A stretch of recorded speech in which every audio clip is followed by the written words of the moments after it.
ETF index mutual funds నేర్చుకుని stock మార్కెట్లో రాణించాలనుకుంటున్నారా? వెంటనే ఈ నెంబర్కి కాల్ చేయండి.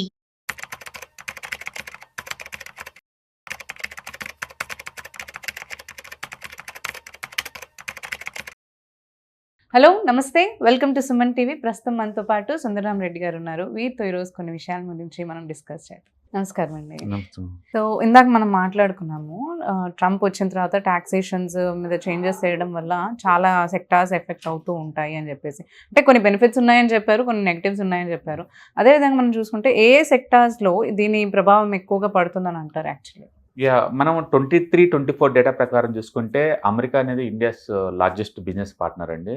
టోటల్ ఇండియా నుంచి అయ్యే ఎక్స్పోర్ట్స్ లో 18% ఒక అమెరికాకి వెళ్తాయి, 18%. అండ్ ఇంపోర్ట్స్ ఏమో ఇండియాకి కావాల్సిన దాంట్లో 6% మనం ఇంపోర్ట్ చేసుకుంటాం అమెరికా నుంచి. అంటే బయలాటరల్ ట్రేడ్ లో మొత్తం 10% ఉంది ఇద్దరి మధ్య. అంటే మొత్తానికి ఇండియా నుంచి బయటకు వెళ్ళే ప్రొడక్ట్స్ లో 18% ఒక అమెరికా రీచ్ అవుతున్నాయి. కాబట్టి ఎఫెక్ట్ కాతకుతో బాగానే ఉంటుంది, 18% మీద ఎఫెక్ట్ ఉంటుంది. మేజర్ ఎఫెక్ట్ అంటే టెక్స్టైల్స్ అండ్ అపెరల్ ఇండస్ట్రీ అండి. టోటల్ ఇండియాలో తయారయ్యే వాటిలో 28% అమెరికాకి వెళ్తాయి. ఓకే, టోటల్ ఇండియాలో తయారయ్యే టెక్స్టైల్స్ లో 28% అమెరికాకి వెళ్తాయి. సో మేజర్ ఎఫెక్ట్ అయ్యేది textiles and apparel industry effect కాబోతుంది, ఎందుకంటే 28% సేల్స్ ఉన్నాయి కాబట్టి. Okay, and next pharmaceutical industry అండి. అండ్ మనది మొత్తం ఫార్మాసెంట్రిక్, మొత్తం జనరిక్ డ్రగ్స్ మొత్తం కూడా అక్కడే ఉంటుంది. కాబట్టి వీటికి ఎగ్జామ్షన్ ఇచ్చారు కాబట్టి ఇది పెద్ద ఎఫెక్ట్ కాకపోవచ్చు, ఇది ఎందుకంటే ట్యాక్స్ ఎగ్జామ్షన్ ఇచ్చారు కాబట్టి. అండ్ అగ్రికల్చర్ సీ ఫుడ్స్ మాత్రం సీరియస్ గా ఎఫెక్ట్ అవుతుందండి. ఎందుకంటే మనం అమెరికా ఫుడ్ ప్రొడక్ట్ ఇండియాకి వచ్చినప్పుడు మనం వేసే ట్యాక్స్ 100% వేస్తున్నాం అమెరికన్ అగ్రికల్చర్స్కి. కాబట్టి వాళ్ళు ఇండియన్ అగ్రికల్చర్ కూడా వేసే ఛాన్స్ ఎక్కువ ఉంది. కాబట్టి ఇక్కడ 27% టారిఫ్ తేడా ఉంది అమెరికాకి మనకి మధ్య. డెఫినెట్ గా అగ్రికల్చర్ అండ్ సీ ప్రొడక్ట్స్ కి టాక్సేషన్ ఎక్కువ ఛాన్స్ ఉంది. ఏవైతే మనం ఎక్కువగా వాళ్ళకి చేసాము సేమ్ అదే అన్నారు కాబట్టి ఉంటుంది. అన్నిటికన్నా బిగ్గెస్ట్ ఎఫెక్ట్ అంటే ఆల్కహాల్, లిక్కర్, మీట్, షుగర్ ఇవ్వండి. మనం అమెరికాకి వేసే టారిఫ్ ఎంత అంటే 122% అండి. 122%. కాబట్టి సివియర్ గా ఎఫెక్ట్ ఉంటుంది. అంటే డిఫరెన్స్ ఎంత ఉందంటే 38% ఉంది టాక్సేషన్ డిఫరెన్స్ లో. అంటే దాని మీనింగ్ ఏంటంటే ఇప్పుడు అమెరికా మనం వాళ్ళతో నెగోషియేషన్ చేసిన ట్యాక్స్ నెగోషియేషన్ డెఫినెట్ గా వాళ్ళకి ట్యాక్స్ తగ్గించాల్సి ఉంటుంది. అప్పుడేమైంది, అమెరికన్ లిక్కర్, వాళ్ళ మీట్ ఇండియాకి వరదలాగా మారుతాయి. ఇంకా మనం తగ్గించాలంటారు, తగ్గించకపోతే వాళ్ళు పెంచుతారు కాబట్టి అంటుంది. కాబట్టి అమెరికన్ బ్రాండ్స్ అన్ని కూడా ఇండియాలో చీపర్ రేట్ దొరికే ఛాన్స్ ఉంది ముందు రోజుల్లో. దీనికుంటారు. తర్వాత ఫుట్వేర్ అండి, అండ్ 15% దాకా తేడా ఉంది ట్యాక్స్ వాటి మధ్య. ఫుట్వేర్స్ కూడా భారీ పడుతుంది. కాబట్టి footwears and liquor, meat, sugar and pharmaceuticals, textile and apparels ఇవి ద మోస్ట్ ఎఫెక్టెడ్ అనమాట. ఆటోమొబైల్ లో ఎఫెక్ట్ అవుతుంది కానీ బట్ డైరెక్ట్ ఎఫెక్ట్ ఉండదండి. స్పేర్ పార్ట్స్ అమెరికా పోతుంటాయి కాబట్టి స్పేర్ పార్ట్స్ బాగా ఎఫెక్ట్ అవుతాయి. ఐరన్ కూడా ఒక టాటా మోటార్స్ మాత్రం డైరెక్ట్ ఎఫెక్ట్, ఎందుకంటే లండన్ లో వాళ్ళకి, బ్రిటన్ లో వాళ్ళకి యూనిట్ ఉందండి, Land Rover and Jaguar unit, అది ఎఫెక్ట్ అవుతుంది బాగా, severe effect. But these are the 5 major sectors going to effect. అందుకని మనం స్టాక్ స్పెసిఫిక్ యాక్టివిటీ తీసుకోవటం బెటర్ అనమాట. అన్ని స్టాక్స్ ఒకలాగా ఉండవు కదా. ఇప్పుడు హెరిటేజ్ ఫుడ్స్ ఉందంటే local food manufacturing company, diaries, వాళ్ళు పెద్ద ఎఫెక్ట్ అవ్వరు. అలా అబ్రాడ్ పంపించే మాత్రం ఎఫెక్ట్ అవుతుంది. అంటే ఎలా తీసుకోమంటున్నారు ఇప్పుడు మీరు? మల్టిపుల్ అంటే అవి కొన్ని అట్లా తీసుకోమంటున్నారు. అవంతి ఫీడ్స్ కానీ అపెక్స్ ఫ్రోజన్ ఫుడ్స్ కానీ ఉన్నాయి అనుకోండి, వాళ్ళ ప్రొడక్ట్స్ లో ఆల్మోస్ట్ 80% డైరెక్ట్ గా అబ్రాడ్ అమెరికానే. నేచురల్ గా ఎఫెక్ట్ అవుతాయి అవి ఎక్కువ ఎఫెక్ట్ అవుతాయి. లోకల్ గా ఉన్న డైరీ ప్రొడక్ట్స్ ఎఫెక్ట్ అవ్వ కదా రేంజ్ లో.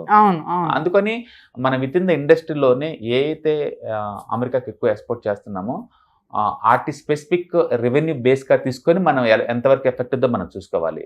ప్రస్తుతానికి వరల్డ్ వైడ్గా ఫియర్స్ రన్ అవుతుందండి, అంతే. ఎగ్జాక్ట్లీ ఎంత ఎఫెక్ట్ అవుతుందనేది మనకు తెలియదు. అండ్ 10% ఏప్రిల్ 5th నుంచి టారిఫ్ వేస్తున్నారు వాళ్ళు. అండ్ ఏప్రిల్ 9th నుంచి టారిఫ్ వాళ్ళు అయితే ఏదంటున్నారో మ్యాక్సిమం టారిఫ్ వేస్తున్నారు. మనకి ఏప్రిల్ 9th తర్వాత క్లియర్ పిక్చర్ వస్తుంది, ఏ సెక్టార్స్ మీద, ఏ స్టాక్స్ మీద ఎంత ఎఫెక్ట్ కాబోతున్నది.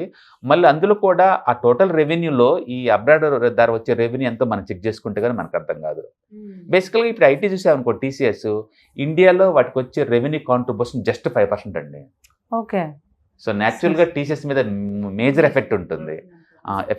అట్లా అమెరికన్ సెంట్రిక్గా రెవెన్యూ ఏ అయితే ఎక్కువ జనరేట్ చేస్తాయో వాటి ఎఫెక్ట్ ఎక్కువ ఉంటుంది. తక్కువ ఏదైతే ఉంటుందో తక్కువ అలా ఉంటుంది అనమాట. కాబట్టి మనం యూనిఫామ్గా చూడకుండా స్టాక్ స్పెసిఫిక్ అప్రోచ్ని చేయటం ద్వారా మనం తప్పించుకోవచ్చు ఈ ఎపిసోడ్ నుంచి. ఓకే. సో ఇట్లాంటి టైంలో ఎక్కడ మనం అంటే మీరు ఇప్పుడు మల్టిపుల్ తీసుకోవచ్చు అని అన్నారు కదా, ఏది చూసుకుంటూ ఇన్వెస్ట్ చేస్తే బెటర్ అంటారు? నేను అదే అంటుంది, మనం రిటైలర్ అయి ఉండి నాలెడ్జ్ లేదు అనుకున్నప్పుడు మ్యూచువల్ ఫండ్ రూట్లోకి వెళ్తే వాళ్ళు చూసుకుంటారు ఇవన్నీ. ఓకే. ప్రతి కంపెనీ వాటి రెవెన్యూ ఎంత ఉంది, ఏ కంట్రీస్ నుంచి వస్తుంది, వాటి మీద ఏ ట్యాక్స్ ఎఫెక్ట్ ఎంత వరకు ఉంటుంది వాళ్ళకి తెలుసు కాబట్టి ఈజీగా మేనేజ్ చేస్తారు.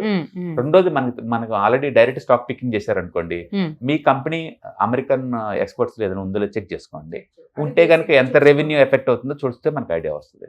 అట్లా అందుకని రిటైలర్స్ కి స్టాక్ కన్నా కూడా ఈ mutual funds, ETFs, index funds చాలా సేఫ్ అండ్ సెక్యూర్. కరెక్ట్. అవి ఏంటంటే లీస్ట్ ఎఫెక్ట్ అవుతాయి కాబట్టి. అండ్ స్టాక్ స్పెసిఫిక్ అయిన వాళ్ళందరూ ఇలాంటి చూసుకోవాలి కంపల్సరీగా. ఎందుకంటే రిస్క్ ఏ రూట్ లో వచ్చిందో మనకే తెలియదు. ఈ రోజు మార్నింగ్ వరకు కూడా ట్రంప్ ఇలా ప్రపంచం మొత్తం మీద ట్యాక్స్ అయిపోతున్న విషయం ఎవరికి తెలియదు. అందరికి తెలుసు ట్యాక్స్ వేస్తారని, బట్ సివియారిటీ ఏంటది? ఒక కంట్రీ మీద 74 వేసారు, కొన్ని కంట్రీస్ మీద 74. అదే అంటుంది. ఇప్పుడు దాకా వాటి నమ్ముకున్న మ్యానుఫ్యాక్చరింగ్ ఫెసిలిటీ అంటే ఏం చేయాలి, ఎంప్లాయీస్ అంటే ఏం చేయాలి, ప్రొడక్టివిటీ అంటే ఏం చేయాలి? చాలా అన్సర్టనిటీ ఎన్విరాన్మెంట్ లో మనం ఉన్నామండి. కాబట్టి you have to bear the pain. అంటే వీళ్ళు ఏం మళ్ళీ బ్యాక్ వేయట్లేదా, లైక్ రీకన్సిడర్ చేయండి లేదా రివ్యూ చేయండి అని? ఇప్పటి వరకు ఏంటంటే అమెరికా వాళ్ళు అవుట్ సోర్స్ పడేశారు మొత్తం A to Z.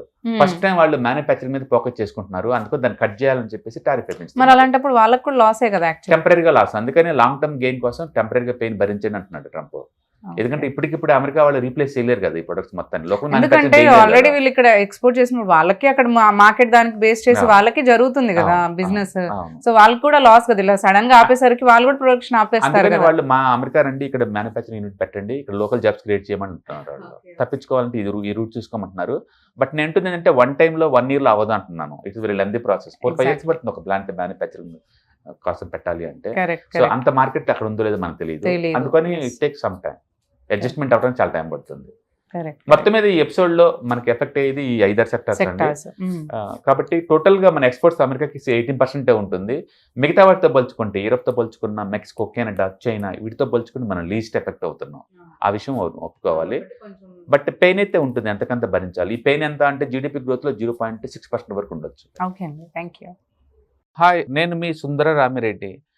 ఈ వాలటిలిటీ మార్కెట్లో మనీ ఎలా మేక్ చేయాలని ఆలోచిస్తున్నారా? అంటే స్టాక్ మార్కెట్ బాగా బ్లీడ్ అవుతున్న ఈ టైంలో పోర్ట్ఫోలియోస్ అన్ని కూడా బ్లీడ్ అవుతున్నాయా? అంటే ఈ వాలటిలిటీని ఎలా హ్యాండిల్ చేయాలి, లాంగ్ టర్మ్లో మంచి పోర్ట్ఫోలియో ఎలా బిల్డప్ చేయాలో ఆలోచిస్తున్నారా? అలాంటి వాళ్ళ కోసమే ఈ వెబినార్. రాబోయే ETFs, index funds and mutual funds వెబినార్లో పార్టిసిపేట్ చేయండి. మీ నాలెడ్జ్ పెంచుకొని రిస్క్ని మినిమైజ్ చేసుకోండి. స్టాక్ మార్కెట్లో ఉన్న ఇలాంటి వాలటిలిటీని ఎలా హ్యాండిల్ చేయాలో తెలుసుకోండి. Thank you.